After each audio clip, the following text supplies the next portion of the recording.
Interview start करने से पहले मैं आपको एक खुशखबरी दे दूं कि पीडब्ल्यू की तरफ से रिपब्लिक डे ऑफर आ चुका है, जो कि 24 जनवरी से स्टार्ट हो चुका है।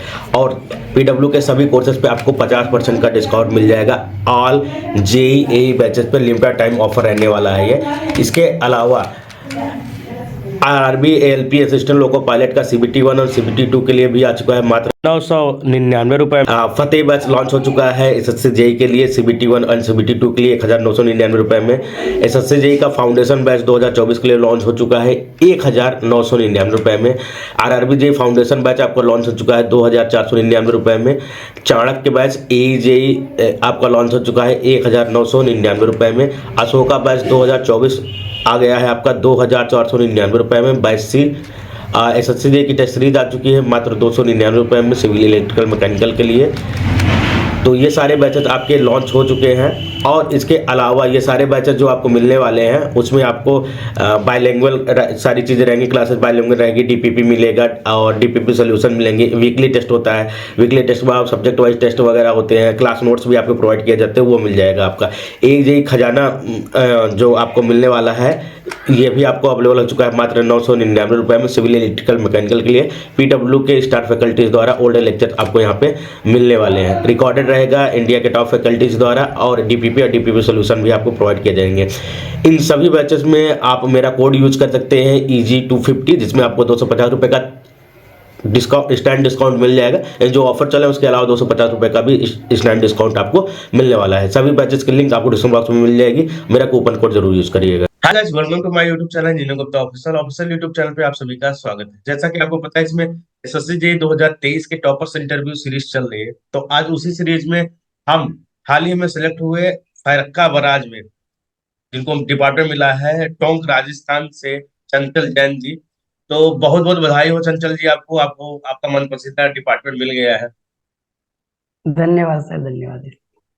थोड़ा आपके तैयारी से लेकर कुछ रिलेटेड क्वेश्चन को पूछने से पहले आपके बारे में थोड़ा सा जानना चाहेंगे कि आपने पढ़ाई वगैरह कहाँ से की, कब से तैयारी कर रहे हैं, और उसके आगे क्या प्रोसेस रहने वाला है वो हम आगे पूछेंगे। सर, जैसा मेरा नाम चंचल जैन है, मैं राजस्थान के टोंक जिले के अलीगढ़ एक छोटा सा टाउन है सर, वहाँ से मैं बिलोंग करता हूँ। मैंने मेरी स्कूलिंग है वो यहीं से करी थी सर। और 10th के बाद में मैंने 11th-12th में मैंने आर्ट्स स्ट्रीम में किया है। उसके बाद 12th के बाद मैंने डिप्लोमा किया है सर, एक जयपुर के प्राइवेट कॉलेज से, 2015 से 2018 तक। 2018 में मेरा डिप्लोमा कंप्लीट हुआ था। 2019 से मैं प्रिपरेशन करना स्टार्ट किया था सर मैंने। तो फर्स्ट जो कॉम्पिटिटिव एग्जाम है मैंने आरआरबी जेईई का दिया था सर। उसमें मेरा प्रीलिम्स हो गया था, बट मेंस मेरा उसमें नहीं हो पाया था। उसके बाद सर मैं एसएससी जेईई की प्रिपरेशन 2019 से कंटिन्यू कर रहा हूँ। ये मेरा एसएससी में 4th अटेम्प्ट था। फर्स्ट जो मैंने 2 अटेम्प्ट दिए उसमें मेरा प्रीव्यू नहीं हुआ था सर। और 3rd अटेम्प्ट में है जो मेरा प्रीलिम्स हुआ था, मेंस में मेरे 199 मार्क्स थे। और ये अभी 4th अटेम्प्ट दिया है, इसमें मेरे 332.106 मार्क्स थे। और मेरे को फरक्का बैराज प्रोजेक्टिव अलॉट हुआ है इसमें। तो ये जो आपका 4th अटेम्प्ट है, क्योंकि आपने इतनी सारी चीजें एक साथ बता दी तो उसमें कुछ क्वेश्चन तो गैप अप में चले गए, वो क्वेश्चन ऐड ऑन नहीं होंगे। बट जो आपने 4th अटेम्प्ट दिया इसमें प्री में आपके कितने मार्क्स थे और मेंस में कितने मार्क्स? सर, प्री में मेरे 116 मार्क्स थे और मेंस में मेरे 217 मार्क्स थे सर। 332 आपके टोटल बन रहे हैं। हाँ जी। इसका पहले मैंने इंटरव्यू लिया था, उनका 333 बन रहा है, उनको भी फरक्का बैराज मिला था। आपके पहले ही वो इंटरव्यू लाइव हो चुका है। एक क्वेश्चन ये है कि जो आपका जो प्री में जो आपके मार्क्स है उसमें आपके टेक्निकल में कितने हैं, नॉन टेक में कितने हैं और रीजनिंग में कितना है? सर, मेरे टेक्निकल में 60 मार्क्स थे सर आउट ऑफ 100। और जीएस में मेरे 20 मार्क्स थे सर आउट ऑफ 50।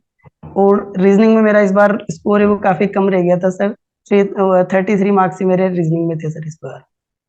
जीएस में काफी अच्छा मार्क्स है। कैसे आपने पढ़ाई की, कौन से सोर्स से आपने पढ़ाई की, क्या यूज किया आपने पढ़ाई के लिए? पढ़ाई के लिए सर जीएस में तो मैंने मतलब जीएस का एक काफी ब्रॉड सब्जेक्ट हो जाता है एज ए टेक्निकल स्टूडेंट। तो कोई भी टेक्निकल स्टूडेंट है वो उसको पूरा कवर कर पाना उसके लिए एक मतलब काफी इम्पॉसिबल चीज है वो। और सबके वीक भी यही पोर्शन रहता है एक टेक्निकल स्टूडेंट का। तो मैंने क्या है जो स्टैटिक पोर्शन होता है उस पर ज्यादा फोकस किया था। और एज ए सोर्स मैंने ल्यूसेंट को यूज किया था सर। और एक वो अरिहंत पब्लिकेशन की छोटी वाली बुक आती है मनोहर पांडे की, वो मैंने यूज की थी। और एसएससी के जो प्रीवियस ईयर क्वेश्चन थे जैसे सीजीएल के, सीपीओ के, सीएचएसएल के, वो प्रीवियस ईयर क्वेश्चन किए थे सर मैंने। आपने एडवांस बता दिया, स्टैटिक में आपने पढ़ाई की, स्टैटिक में क्या क्या आता है जो नए बच्चे हैं उनको नहीं पता है, तो थोड़ा इसे एक्सप्लेन कर दीजिए। सर स्टैटिक में जैसे लीवर वगैरह के जो टॉपिक है, एसएससी के क्या है, कुछ पोर्शन ऐसे फिक्स है जहाँ से हर शिफ्ट में किसी से भी उन टॉपिक से रिलेटेड वो क्वेश्चन पूछेगा। जैसे आर्ट एंड कल्चर है, उससे क्वेश्चन आजकल काफी ट्रेंड हो गया है एसएससी में, वहां से क्वेश्चन पूछता है, वो डेफिनेट है। जैसे कोई भी इंस्ट्रूमेंट है, इंस्ट्रूमेंट को कौन बजाता है, और कोई भी मतलब ये जो लोक नृत्य वगैरह होते हैं, इनसे रिलेटेड एक क्वेश्चन डेफिनेट है हर शिफ्ट में पूछता है। हमारी वाली शिफ्ट में उससे रिलेटेड ही 3-4 क्वेश्चन थे सर। और जैसे कोई भी रिवर वगैरह है, रिवर सिस्टम है, उससे क्वेश्चन से पूछने की मतलब फ्रिक्वेंटली एसएससी क्वेश्चन पूछते हैं वहां से भी। कोई डैम से, डैम कौन सी रिवर पे बना हुआ है, और सिटी बिसाइड रिवर वाले टॉपिक होते हैं, इस टाइप के जो क्वेश्चन है स्टैटिक जीके में जो आते हैं, वहां से क्वेश्चन काफी पूछे जाते हैं सर एसएससी में।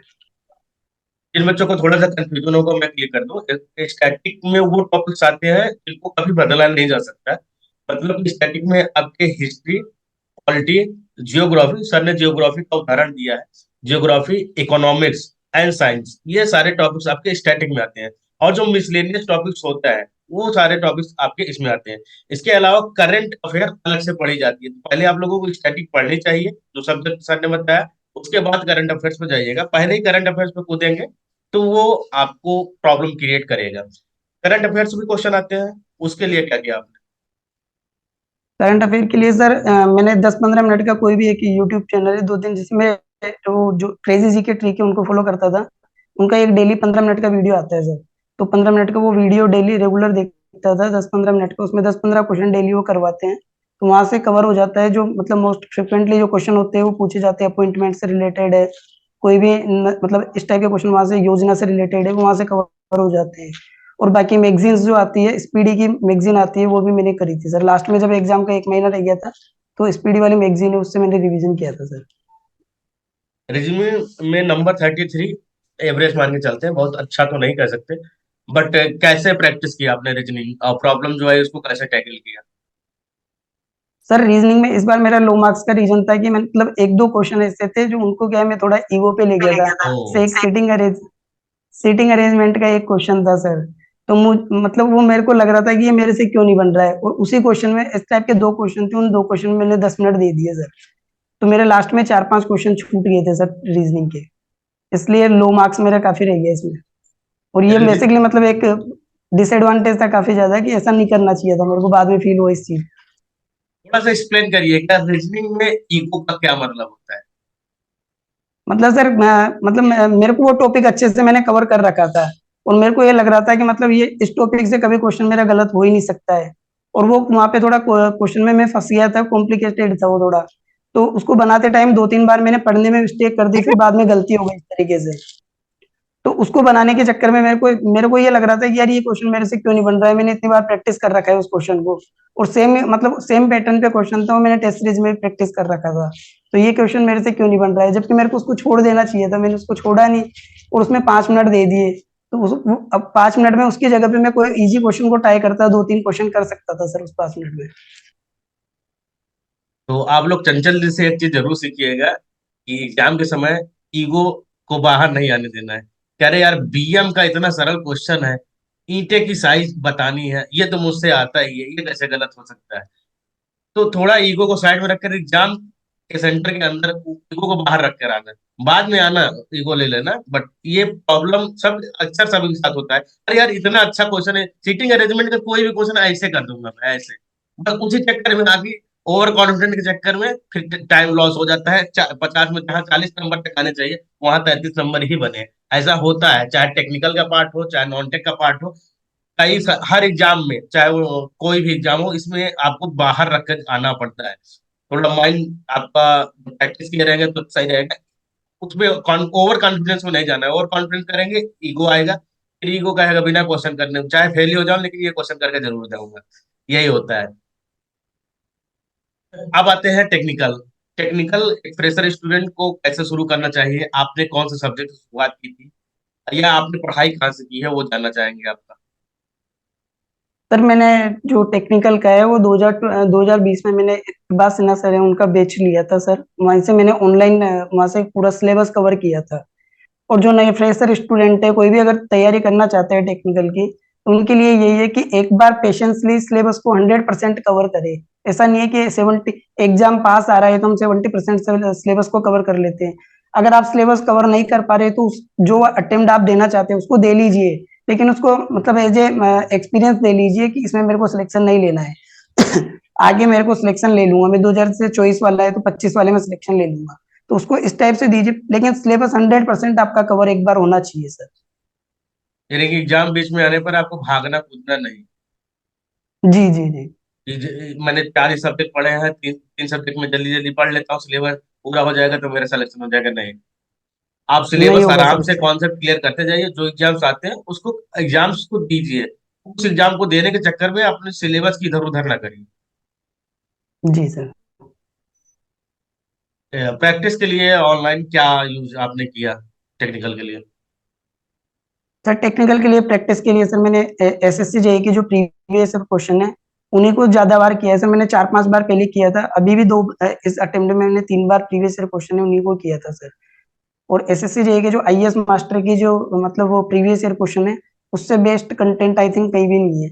उसमें पूरा डिटेल में सॉल्यूशन दे रखा है हर एक क्वेश्चन का, और क्वेश्चन से रिलेटेड जो एक्स्ट्रा फैक्ट्स है वो भी उसमें मेंशन कर रखे हैं। तो वही मैंने किया था। और मेंस के लिए जो इस बार है वो एसएससी जेई के अलावा सर मैंने ईएसई के प्रीवियस ईयर किए थे, और गेट के जो 1 मार्क्स वाले क्वेश्चंस आते हैं वो थोड़े मैंने प्रैक्टिस किए थे।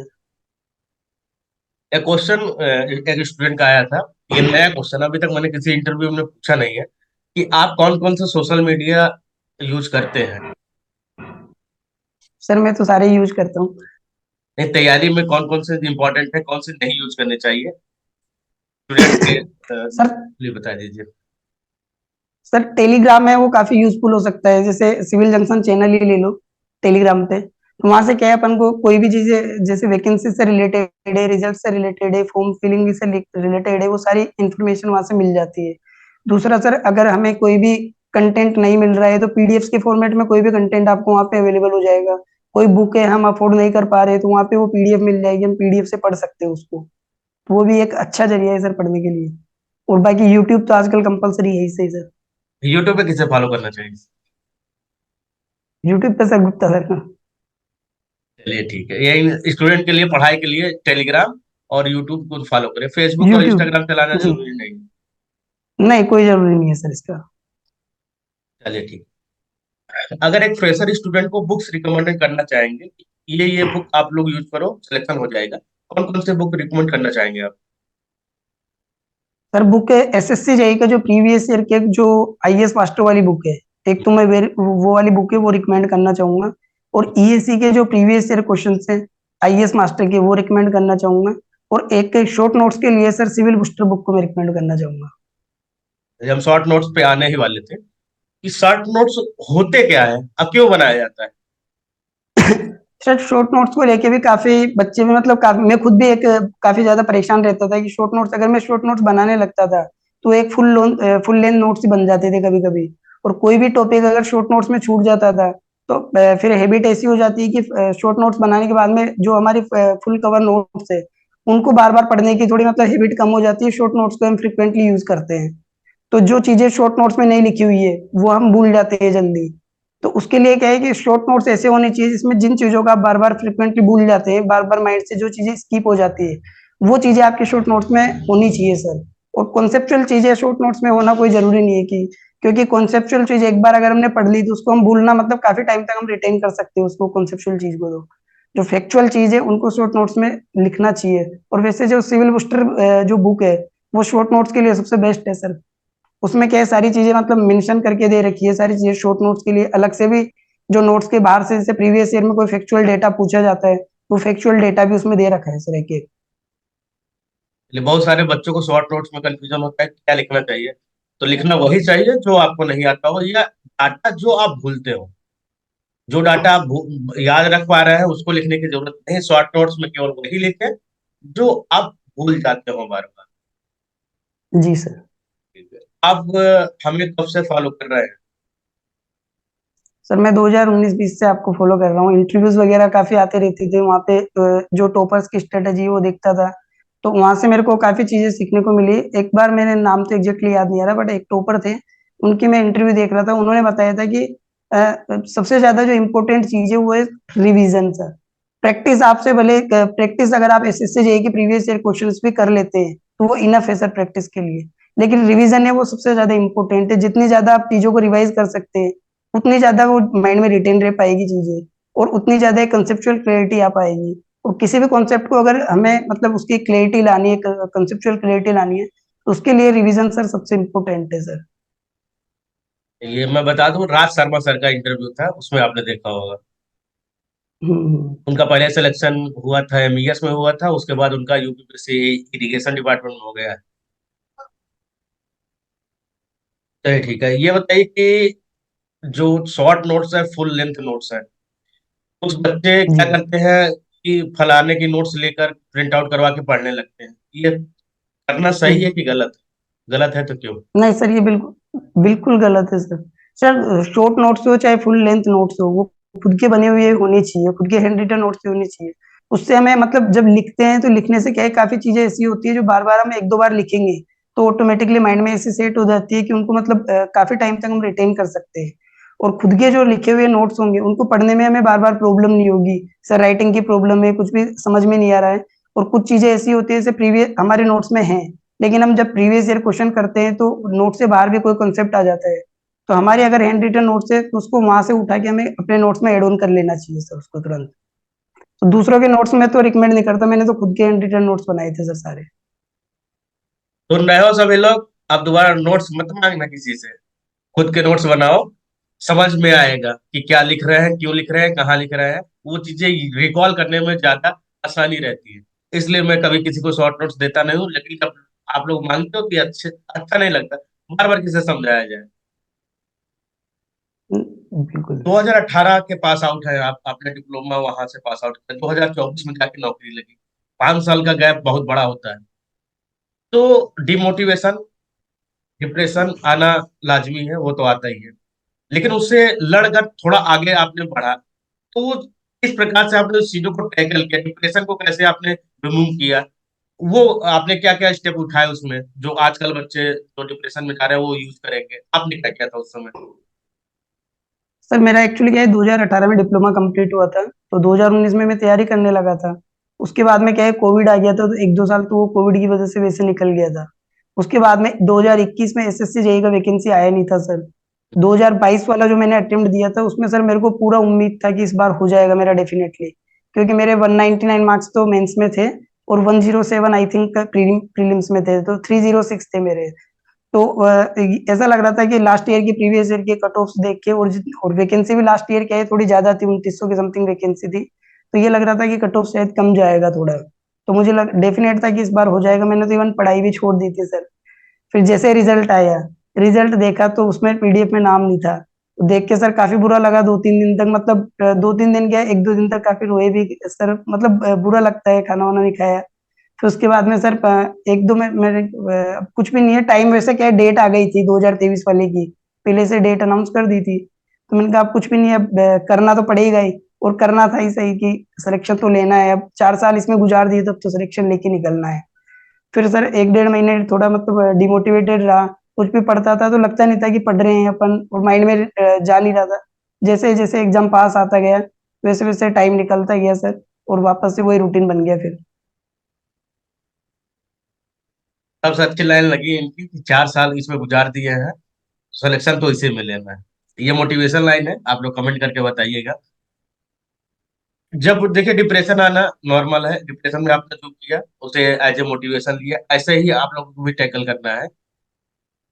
एक चीज ये है कि फैमिली सपोर्ट कितना इंपॉर्टेंट होता है तैयारी के समय, क्योंकि 5 साल जर्नी, 4 साल जर्नी आसान नहीं होती है। तो क्या सपोर्ट रहा, किसने ज्यादा सपोर्ट किया आपको फैमिली से? सर फैमिली से मेरे को पूरी फैमिली से काफी सपोर्ट था सर। कभी भी फैमिली वालों ने मेरे को मतलब ऐसे बर्डन नहीं डाला, और कभी भी फैमिली का कोई प्रेशर नहीं था कि आप अभी करो या कुछ भी करो या प्राइवेट जॉब करो, ऐसा कुछ नहीं था। पेरेंट्स का हमेशा ये कहना था कि जो तुम्हें करना हो और जितना भी टाइम लगे तुम्हें जो करना हो वो करो। हमारी तरफ से कोई प्रेशर नहीं था सर फैमिली की तरफ से। तो मेरे पेरेंट्स हमेशा ये बोलते, लास्ट ईयर भी मेरा नहीं हुआ था, मैं रो रहा था, तो पेरेंट्स ने ही बोला था कि कोई बात नहीं, इस बार नहीं हुआ अगली बार हो जाएगा, रोने से कुछ होने वाला है नहीं, मेहनत करो हो जाएगा अगली बार। और इस बार हो भी गया वो। चलिए ठीक है। नए वाले बच्चे एकदम जो तैयारी कर रहे हैं, डिप्लोमा भी कर रहे हैं या बीटेक कर रहे हैं, परसोइंग स्टूडेंट जो थर्ड ईयर सेकेंड ईयर, जी जी। वो भी वीडियो देखते हैं, तो उन्हें क्या सलाह देंगे कि अभी से उन्हें क्या चीजें करनी चाहिए, क्या नहीं करना चाहिए? सर उनको यही सलाह देना चाहूंगा कि एक बार जब आप पहले एक बार टारगेट सेट करिए कि मेरे को क्या करना है। ऐसा नहीं है कि अभी एसएससी जेई का आया, अभी एसएससी जेई की प्रिपरेशन करने लग गए, फिर नॉन टेक में चले गए, नॉन टेक का आया तो पहले एक बार एक गोल सेट कर लीजिए कि हाँ मेरे को एसएससी जेई का करना है, या किसी और एग्जाम को आपको टारगेट करना है, वो जो भी आपका टारगेट है उसको। देन उसके बाद में सर 100% उसका सिलेबस उठाइए, उसके सिलेबस को 100% पेशेंसली कवर कीजिए। ऐसा नहीं है कि 2024 वाले में टाइम कम है तो पहले से हम कर लेते हैं, तो 2-3 सब्जेक्ट छोड़ देते हैं, इनको बाद में कर लेंगे, इससे बाकी के बचे हुए सब्जेक्ट जो हमने करे उन्हीं से सिलेक्शन हो जाएगा, तो ऐसा होने वाला है नहीं। और इसी चक्कर में टाइम ज्यादा लग जाता है, कई बार हम जल्दबाजी करते हैं, पेशेंसली सिलेबस को कवर करते नहीं 100%, और उसी वजह से क्या है टाइम ज्यादा लगता है सर मेनली। अगर एक बार हम 100% सिलेबस को कवर कर लेते हैं पेशेंसली, तो फिर टाइम लगेगा नहीं। आई थिंक साल भर भी नहीं लगेगा अगर 100% सिलेबस आपने पेशेंसली अगर कवर किया है तो उसके बाद में। एकदम सटीक इंफॉर्मेशन है। ऐसे बहुत कम ही इंटरव्यू होते हैं जहाँ पे लोग आते हैं एकदम सटीक इंफॉर्मेशन देकर जाते हैं, क्योंकि सर ने जो बताया एकदम क्लियर कॉन्सेप्ट है। बहुत 5 साल में उन्होंने जो देखा है उन्होंने क्लियर अब बताया है। देखो, भागने की जरूरत नहीं, भागोगे भागते रह जाओगे। बहुत लोग भाग रहे हैं, बहुत लोग बहुत दिनों से तैयारी कर रहे हैं। तो एक बार फिर से वीडियो देखना चंचल सर की। नहीं समझ में आता है, कोई क्वेश्चन रहता है, कमेंट बॉक्स में लिखना है। मैं तो इस बार डुअल मोड में आ रहा हूँ, एक तो रिकॉर्डेड सेशन रह रहा है जूम के थ्रू, एक आपके साथ लाइव लेकर आऊंगा। जैसे ही वीडियो लाइव हो जाती है, यूट्यूब पे आ जाती है, उसके 1 2 3 दिन बाद मैं लाइव लेकर आऊंगा। तो अभी तो आप लोग ये कमेंट, वीडियो देखकर कमेंट करिए, और लाइव में क्या क्वेश्चन पूछना है वो भी कमेंट कर दीजिएगा। मैं वो क्वेश्चन आप लोगों के लिए स्पेशल पूछ लूंगा। लाइव में आप भी रहेंगे, शाम को ही लाइव होगा। और बहुत बहुत बधाई हो चंचल जी, बहुत अच्छा डिपार्टमेंट मिला है, धन्यवाद सर। और अच्छा है वेस्ट बंगाल में मिल गया है, तो कहीं आपको वैसा एरिया नहीं मिला है कि जगह से हट के रहेंगे। मिडिल इंडिया में आराम जी से आप सर। जॉब करिए। और जल्द ही आपके साथ एक लाइव सेशन और भी करेंगे। अच्छा लगा आज आपके साथ इंटरव्यू करके, बहुत मजा आया। Thank you sir. Thank you sir, thank you.